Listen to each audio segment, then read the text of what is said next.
Bonjour Alexandre. Bonjour. Comment ça va?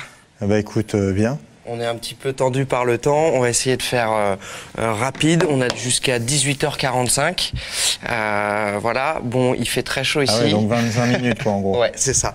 Donc est-ce que tu peux d'abord te présenter ton parcours, finalement comment on devient garde du corps d'un président de la République? Alors en principe, les gardes du corps du président de la République sont des policiers ou des gendarmes qui ont été sélectionnés pour leur qualité physique, psychologique aussi, et leur capacité à tenir des secrets. Donc voilà, c'est des sélections assez rudes qui permettent après effectivement de protéger de manière assez holistique. Holistique, c'est voir à 360 degrés les chefs de l'État français, quoi. Donc parce que tout peut être utilisé contre un chef d'État. On l'a vu. Ouais, voilà. C'est ça. Donc d'accord, à la base, t'es policier. Oui. Et du coup, ou gendarme. Mais toi, personnellement, tu étais policier? Voilà, j'étais policier. D'accord. Policier, et tu as fait combien d'années dans la police avant d'être garde du corps des présidents? Alors moi, je suis rentré en 96, une année d'école, 97. Après, je suis allé à la BAC vers les années 2000. D'accord. Et 2002, de 2002 à 2011, je suis resté au groupe de sécurité du président de la République. D'abord Jacques Chirac. D'abord Jacques Chirac. Et ensuite Nicolas Sarkozy. Voilà, je suis parti avant la fin du mandat de Sarkozy. Je ne voulais plus faire de sécurité telle qu'on l'entend. Justement, on y revient. Pourquoi tu as quitté tes fonctions auprès de Nicolas Sarkozy? Moi, j'ai une question un petit peu innocente comme ça. Est-ce que finalement les présidents de la République sont des méchants? Voilà, est-ce que c'est des personnages mauvais? Tu peux peut-être nous en dire un petit peu plus là-dessus. Et voilà. Bon. À l'article 3 de notre Constitution, ce sont des parfaits représentants de ce que veut le peuple. C'est-à-dire qu'à partir du moment où on détourne le regard sur les causes aux conséquences, il faut qu'ils prennent des décisions. On consomme tous 4,3 litres de pétrole par jour par Français. On importe 99% de notre pétrole. Donc pour ça, pour avoir de la prédation sur des matières premières, il faut faire des trucs pas très sympas. Il faut être un prédateur, c'est ça?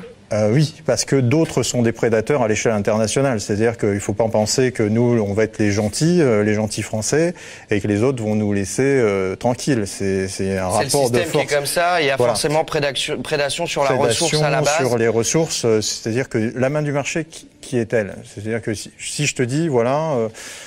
toi, Gabin, tu as le choix entre un pétrole dont le prix va permettre d'ouvrir des écoles au Gabon, par exemple, mais tu vas payer peut-être 45% plus cher que le prix d'un autre pétrole, où là, on spolie le peuple, on n'en a rien à foutre, on met des dictateurs à la place. Ta main du marché, elle choisit quoi? Suivant tes propres intérêts. C'est ça, c'est toute la complexité de la politique. Moi, je suis pas là pour être l'avocat du diable, sauf que quand j'ai quitté mes fonctions, je me suis dit, il y a quand même un truc qui ne va pas dans notre pays.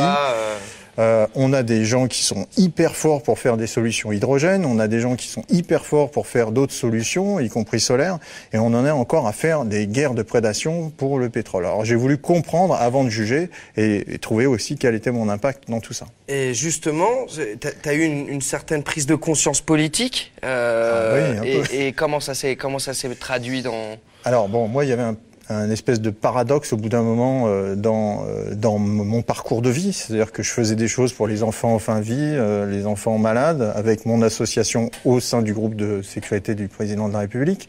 Je faisais des choses assez géniales. On créait des rêves plus que les enfants n'osaient rêver parce qu'ils étaient parfois vraiment très handicapés, très intubés, enfin bref, des choses comme ça.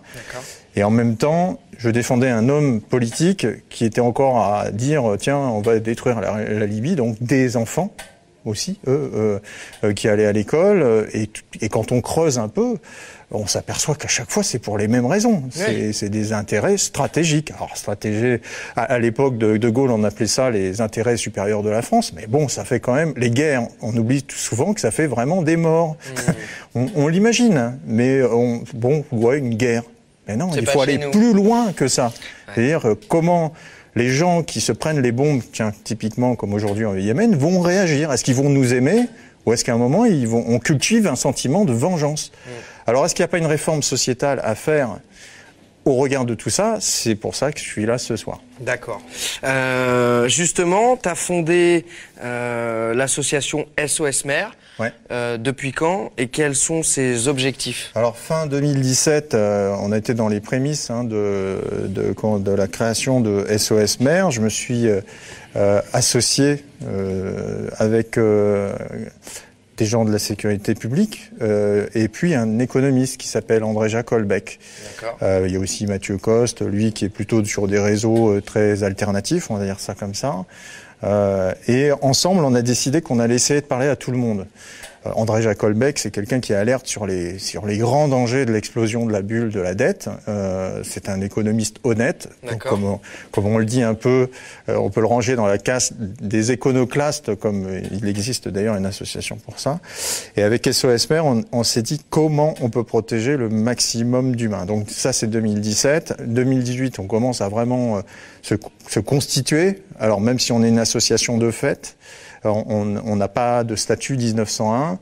Nous, ce qu'on veut, c'est disparaître. Si le SOS s'en va, ça veut dire qu'on a ramené de la sécurité. Ouais. La mission sera bonne. D'ailleurs, j'en profite pour préciser à ceux qui nous regardent, aux modérateurs, de ne pas hésiter à mettre les liens de la page Facebook SOS Mer, du site internet, etc. Pour ceux qui nous regardent, si vous voulez aller découvrir tout ça. Donc on a créé SOS Mer dans le but de délivrer un message qui est celui qu'est-ce qu'on fait dans une situation dégradée. Une situation dégradée, c'est quand justement on commence à vivre l'effondrement. Imaginons que, tiens, comme par hasard, il y a un problème sur le détroit d'Ormuz. Le détroit d'Ormuz, c'est quand même le détroit où 35% du pétrole mondial passe près de l'Iran, voilà. Ou un problème en Libye, par exemple, ou un problème en Algérie, où les intérêts supérieurs français seraient remis en question. Voilà, on a des vrais problèmes à terme sur le prix du carburant. Le problème, aujourd'hui, c'est que sans pétrole, nous sommes en situation de famine en France. Ouais, justement, t'anticipes ma question suivante. J'allais dire, peux-tu nous expliquer comment, selon toi, nous sommes dépendants du pétrole et comment cela peut nous mener dans le mur au niveau en tant que citoyens, finalement. Par exemple, tu me parlais en off de la crise de 2008, et tu me rattachais ça aussi, finalement, à ce qu'ont prouvé les Gilets jaunes en bloquant un petit peu les ronds-points. Tu peux nous expliquer un petit peu tout ça? Alors justement, juste après, je vais expliquer l'impact géoéconomique et l'impact géopolitique des Gilets jaunes qui nous défendent, au final, qui nous défendent de l'aberration mentale dans laquelle nous vivons. Notre société vit dans une aberration mentale. On veut tout en alimentant son contraire. Et il y a des gilets jaunes aujourd'hui qui sont en train de prouver qu'on peut faire société autrement. J'y reviens après. Alors ta question, c'était la première. Comment peux-tu nous expliquer comment selon toi on est dépendant du pétrole et comment ça peut nous emmener dans le mur en cas de problème? Crise 2008-2009, on a effectivement la crise financière. On se rappelle tous de cette crise avec les Lehman Brothers qui s'effondrent, les gens qui perdent leurs capitaux, leurs maisons, enfin bref. Mais il y a aussi une crise de la flambée du prix du pétrole. Il y a 581 dépôts de bilan en France de transporteurs routiers. Alors ça, ça a quoi comme conséquence? Le problème, c'est qu'aujourd'hui, sans les camions qui remplissent nos supérettes, sur 67 millions de Français, il y a très peu de gens qui sont capables de faire de la résilience alimentaire. Résilience, pour être très précis, c'est la capacité à traverser une crise. Donc s'il n'y a plus de camions qui va dans les supermarchés, il n'y a plus rien dans les supermarchés. Dépôt de bilan. Pourquoi? Parce que justement le prix du pétrole est trop cher, au-delà des taxes. Les taxes, ils peuvent faire tampon. Au-delà des taxes, le prix du pétrole est trop cher. Les business models sont neutralisés, ce qui fait que les camions ne vont plus sur les routes. Et à ce moment-là, les supérettes ne sont plus remplies. Ceux qui ont le mieux prouvé ça, c'est en 2018, novembre-décembre 2018, c'est les Gilets jaunes. Ce sont les Gilets jaunes. Qu'est-ce qu'ils font? Ils bloquent des ronds-points. On voit que 50 km plus loin, il y a des supérettes qui sont vides. Et les gens qui avaient l'habitude, très rapidement. C'est-à-dire, il n'y a plus de réassort dans les supérettes. C'est du flux tendu en permanence. Alors, les gens qui sont pas gilets jaunes, bon, eux, ils en veulent peut-être aux gilets jaunes au moment, parce qu'ils se disent, bah oui, mais qu'est-ce qu'on va manger nous, parce qu'on sait pas faire notre jardin. Mais l'avantage du gilet jaune, c'est que c'est un être humain. S'il sait que ses congénères ont un problème d'alimentation, il va libérer le rond-point, les camions vont repartir et la supérette va être remplie.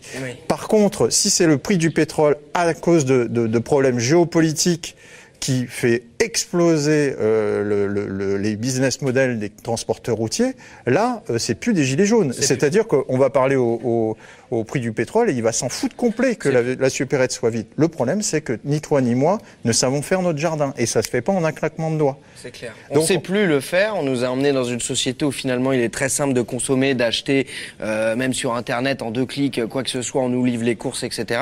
Mais c'est possible que grâce au pétrole, et comme tu le disais tout à l'heure, on importe 99% de ce pétrole. Donc une crise majeure sur ce sujet est plus que possible. Alors finalement. le mieux, c'est que M. Castaner a été questionné, pour le coup, par la sénatrice Laborde. D'accord. Qui sur les travaux, alors je veux pas montrer la couverture tout de suite de son livre, hein, Monsieur Stéphane Linou, mais il existe et il en fera bientôt la promotion. Stéphane Linou qui a démontré qu'effectivement nous étions dans une situation où en cas de cyberattaque ou de hausse du prix du pétrole, on pouvait être en famine. Donc Monsieur Castaner a dû répondre à cette question-là, de savoir où en était la résilience alimentaire en France, et bon, il a répondu que bon, ça pourrait bien se passer. Nous avons recueilli à SOS Mer, et plein de gens en France ont recueilli les témoignages du microcosme de Saint-Martin, ce qui s'est passé à Saint-Martin quand il y avait eu justement un problème systémique. Certes, il y avait eu un cyclone, mais après, il y a eu des exactions, il y a eu des pillages, il y a eu des policiers ou des gendarmes qui n'ont pas su gérer parce qu'ils ne pouvaient pas, ils n'avaient pas les moyens de rétablir l'alimentation. C'est pas l'ordre, c'est l'alimentation. Au bout d'un moment, si les policiers eux-mêmes sont victimes de supérettes vides, s'ils peuvent pas manger, ils peuvent plus travailler, ils peuvent plus rien faire. Donc c'est une vraie question de sécurité nationale que de s'intéresser à la résilience alimentaire. Quels outils ? Quels sont les outils ? Et les meilleurs pour avoir prouvé notre vulnérabilité à ce stade, ce sont les gilets jaunes. Alors, avec les ronds-points, je précise, avec les ronds-points, pas spécialement avec les manifs. Le problème, c'est qu'il faut faire attention à ne pas s'affaiblir, nous, Français. Hein, pourquoi ? Parce que je te l'ai expliqué en off et je le réexplique aujourd'hui. La France, c'est pas le seul pays du monde, c'est une puissance dans le concert des nations.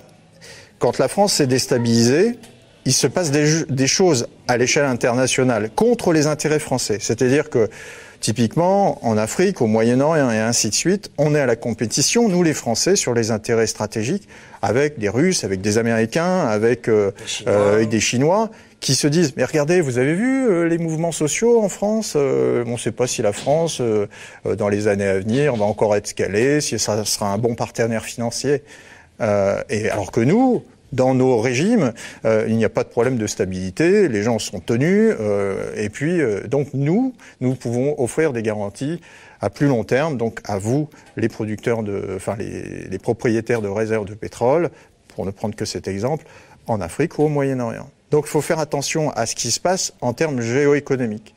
Alors, ce qui se passe de très très bien donc avec les gilets jaunes, c'est qu'il y en a qui ont compris cette vulnérabilité-là. Sur les ronds-points, ça a fait le tour, l'information a fait le tour, et il y a d'autres gilets jaunes qui ont commencé à vouloir faire de la résilience alimentaire. Donc ils sont allés voir les maires et leur ont demandé la mise à disposition de terrain. On a de très bons maires en France, on ne va pas parler des exceptions, on a plein de gens qui sont de bonne volonté. Justement, je vais y revenir là-dessus, au niveau des maires, etc. Mais concrètement, comment contourner la problématique et entrer en résilience avec le système en place? Parce que finalement, ça va même au-delà de ça. Tu me disais en off que tu voyais des gilets jaunes sur les manifs avec la bouteille de coca, le paquet de Bonbec Haribo, machin. Finalement, les produits des lobbies qui sont finalement responsables de la situation politique en France. Donc ça va pas, c'est pas cohérent. Au-delà de ça, donc il y en a qui, enfin, comment concrètement Ce qui est formidable aujourd'hui, c'est cet éveil des consciences, parce qu'il n'y a que l'éducation qui peut faire exploser cette incohérence. Tu as raison, c'est ce que je t'ai dit. On ne peut pas aller manifester contre les lobbies de Bruxelles, qui écrivent nos lois à travers des grandes orientations politiques, que Macron applique. On peut pas aller manifester ça contre ça, tout en ayant dans son ventre du coca. Enfin, je veux pas dire les marques. On n'en a pas conscience, mais l'idée c'est d'en avoir conscience d'abord. Là, l'avantage de cette démarche des Gilets jaunes qui construisent la résilience nationale, donc la résilience française, et qui en plus éduque d'autres pays à faire comme nous, L'aspect géoéconomique et géopolitique de ça, c'est que ces Français-là construisent de nouveau des circuits de proximité qui viennent en aide immédiate aux gens précarisés. C'est ce qu'on voit dans le film de Ruffin, donc Le Vœu du Soleil, où il y a beaucoup de gens qui travaillent, qui ont des CDI, mais qui n'arrivent pas à se nourrir. Ce qui a été fantastique avec ce mouvement des Gilets jaunes en décembre, surtout à la période de Noël, c'est que des gens qui, pendant des lustres, vivaient seuls dans leur honte à ne pas pouvoir manger un truc sympa à Noël, se retrouvaient dans des tentes à se cailler peut-être un peu dehors, mais avec une chaleur humaine qui les a réconcilier, et moi aussi, avec cette fraternité française. Donc ça, c'est super intéressant, parce que ça a des impacts aussi géoéconomiques et géopolitiques. C'est-à-dire que les Français inspirent sur le fait que, en revenant à la terre, en reconsidérant leur propre énergie, parce qu'il n'y a pas que l'alimentaire, il y a aussi ce qui se passe au niveau des coopératives d'énergie. En se rapprochant des mers, on agit sur plein de choses. Le pouvoir d'achat, la précarité, la fraternité, et aussi on agit sur le climat, parce que plus on réduit les circuits qui demandent du pétrole et ainsi de suite, les intermédiaires, plus on est fort, on est solide sur ses bases, et en fin de compte, on n'a plus de problème de crise. Et au-delà de ça, c'est-à-dire que si on arrive à de plus en plus se nourrir en local, on va arriver à combattre les lobbies qui nous mettent parfois des pantins politiques qu'on n'a pas envie de voir. Et ça, c'est ultra efficace. Il n'y a pas un policier qui peut mettre un coup de flashball dans votre portefeuille pour vous dire vous allez acheter dans les lobbies. C'est pas possible. Il n'y a pas un coup de gaz lacrymogène parce que vous allez voir votre maire en disant écoutez, maintenant il faut respecter la loi. Et la loi, c'est que vous nous protégiez en cas de crise, monsieur le maire. Alors justement, qu'est-ce que dit cette loi ? Alors, il y a ce qu'on appelle le DICRIM. Il y a 28 000 communes sur les 36 000. Donc le DICRIM, c'est le document d'information communale des risques majeurs. D'accord. C'est une obligation légale de l'avoir rempli pour considérer les risques géologiques et technologiques. Okay. Géologique, ça peut être une sécheresse, ça peut être une inondation, plein de choses dues à la météo, mais technologique, ça peut être des problèmes avec les centrales et ainsi de suite. Donc il y a 28 000 communes qui sont concernées par ça. Et quand vous allez consulter le DICRIM, vous apercevez qu'il y a des incohérences opérationnelles. Pourquoi 26 000 ? Alors, je ne vais pas étendre le débat parce qu'on n'a pas énormément de temps. Mais toutes les communes ne sont pas... Oui, mais tous les maires ont obligation, par contre, de protéger leurs administrés. D'accord. Alors, il faut bien comprendre que cette consultation du DICRIM que nous, on incite à faire via SOS Maire, c'est une tactique opérationnelle. Pourquoi ? Parce qu'on va voir le DICRIM et là, on s'aperçoit qu'au final, pour alimenter les sinistrés au-delà des hébergés, bien souvent, on réquisitionne des supérettes, on réquisitionne des supermarchés ou alors des réfectoires, des cantines scolaires. Bon, ok, mais si on a un problème énergétique, je le rappelle comme 2008-2009, on réquisitionne du vide. Ça sert à rien de réquisitionner les rayons vides. Alors, je dis que c'est une tactique opérationnelle qui va dans les deux sens, parce qu'il ne s'agit pas de faire haro sur le maire, il s'agit d'éveiller les consciences tant dans la mairie, mais que sa propre conscience. Parce que quand on fait ça, quand on va vérifier son DICRIM, on respecte une autre loi. C'est celle de 2004 sur la modernisation de la sécurité civile. C'est-à-dire que tout un chacun doit respecter la loi et savoir quelles sont les mesures prises par sa commune en tant qu'administré pour soi-même et les siens, pour ses enfants. Où est-ce qu'on évacue en cas de problème ? Pas faire confiance, les yeux fermés. Pas faire confiance, justement, aux propos qui ont été mis en exerce par la sénatrice Laborde. Et à partir de là, quand on considère son DICRIM ou la sécurité de sa commune, naturellement vient l'état de nécessité de mettre tout de suite à disposition des terrains pour y construire la résilience alimentaire. Donc la stratégie, c'est de faire pression sur le maire pour qu'il mette en place, qu'il mette à disposition des terrains, et ces terrains vont pouvoir être utilisés par les citoyens pour créer de la permaculture, tout ce qu'on veut finalement, qui nous permettent de remettre notre alimentation en circuit court. C'est juste de la protection, c'est même pas, on fait pas plus que de respecter la loi quand on fait ça. Il n'y a pas de pression en fin de compte. Protection, mais ça peut aussi servir de l'utiliser même sans qu'il y ait crise pour. Mais naturellement, au regard des défis climat que nous avons aussi, des risques géopolitiques que nous avons, et puis des guerres qui deviennent insupportables parce que autant avant les États avaient le moyen de cacher certaines stratégies, parce que nous-mêmes, on détourne le regard parfois sur les causes et les conséquences. Avec Internet, maintenant, on voit bien que c'est impossible. Très rapidement, on voit ce qui se passe. On voit maintenant la puissance d'Internet en termes d'information, et quand on veut faire croire à quelque chose qui arrangerait les États pour manipuler l'opinion publique, pour justifier une guerre, ça devient de plus en plus difficile. Une guerre de prédation sur des matières premières, ça devient de plus en plus difficile. Ouais. Alors, il ne faut pas non plus se laisser berner par certains médias alternatifs qui servent aussi, dans le sens inverse, à nous affaiblir. Et je le répète, nous ne sommes pas le seul pays dans le concert des nations. Il ne s'agit pas que nous, ce soit en notre défaveur, qu'à un moment, des contrats soient renégociés au profit d'autres puissances, parce que nous, au bout d'un moment, on va y perdre, on va s'affaiblir et puis on va s'effondrer.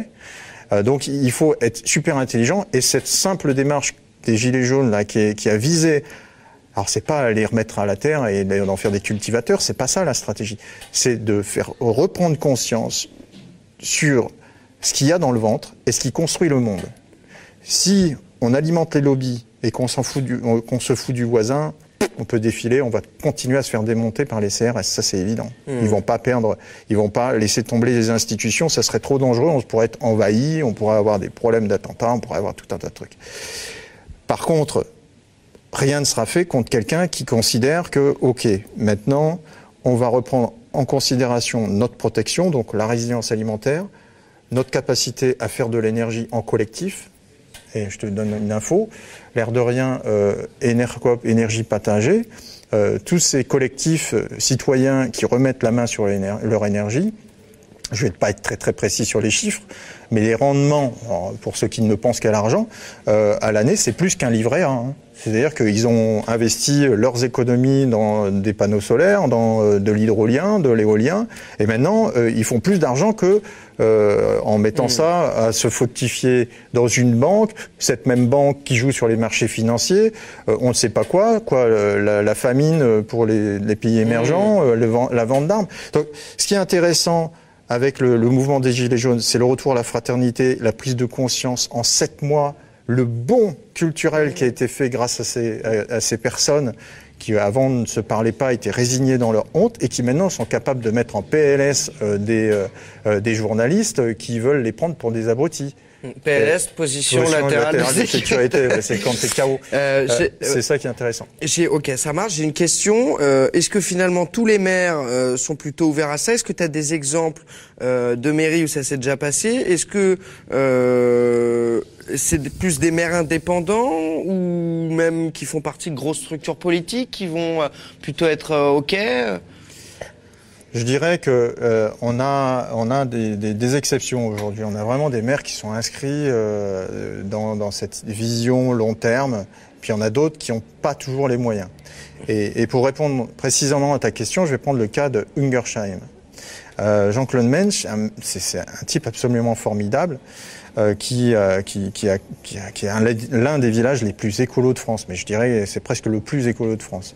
Langouette est pas loin maintenant. D'accord. Mais la problématique de Jean-Claude Mensch, même si les enfants maintenant vont à l'école tirés par des chevaux, qu'il y a de la végétation partout, il est embêté parce que quand je lui ai posé une question lors d'une conférence SOS Mer, en lui disant mais avec tout ce que vous faites au niveau de la permaculture, ces efforts sur l'écologie, est-ce que vous êtes capable de nourrir votre population en cas de crise?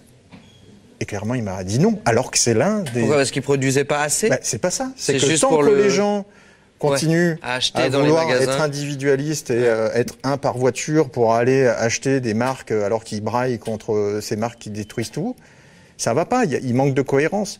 Donc c'est pour ça que la stratégie de faire une pause, un peu comme sur les ronds-points, et commencer à dire qu'est-ce qu'on fait maintenant ensemble. Fédérer sur cette stratégie. Mais ça, c'est formidable. Toi, ton objectif, c'est vraiment de fédérer tout le monde sur cette stratégie et que tout le monde aille emmerder le maire pour... Non, pas emmerder le maire. L'aider. Oui, voilà, le faire évoluer, quoi. Comme Jean-Claude Mensch, il a beau avoir toutes les intentions du monde, s'il n'est pas aidé, c'est pas possible. Nous, SOS Mer, on l'a fait. Il se lit dans les deux sens. Bon, parce que 2020, c'est demain. Hein. 2020, c'est les élections municipales. Nous, ce qui nous intéresse, c'est de disparaître. Je le répète, on a un SOS à donner. C'est qu'en ce moment, en Algérie, ça chie, en Libye, ça chie, sur le détroit d'Ormuz, ça chie. Et nous, les Français, on importe 99% de notre pétrole. Et typiquement, on peut être en famine. Et typiquement, notre pays compte à peu près 15 millions d'armes en circulation. Ça peut être chaud. C'est un peu chaud, on a raison de dire SOS. Ça se lit dans les deux sens. Justement, est-ce qu'on se sert pas des municipales? Est-ce que tu n'as pas envie de te servir de l'événement des municipales pour être un levier et accélérer le processus? Alors, on ne fait pas de politique politicienne. Nous, on essaie de faire de la politique dans le sens le bien de la cité. C'est aux gens de décider. Nous, ce qu'on fait, c'est qu'en tant que spécialiste de différents domaines, on donne les alertes. Okay. On lance les alertes.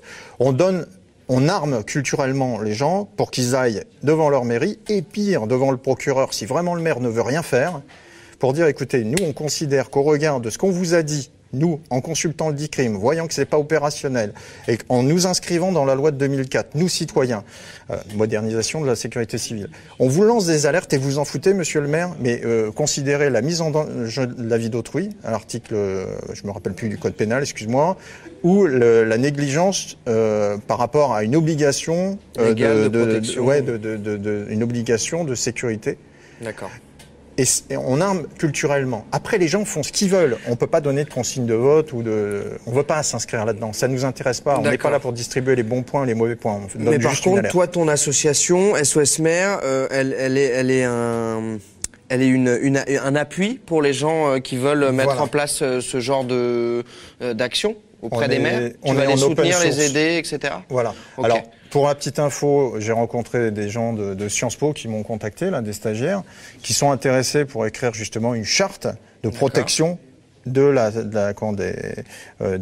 population, de la sécurité civile.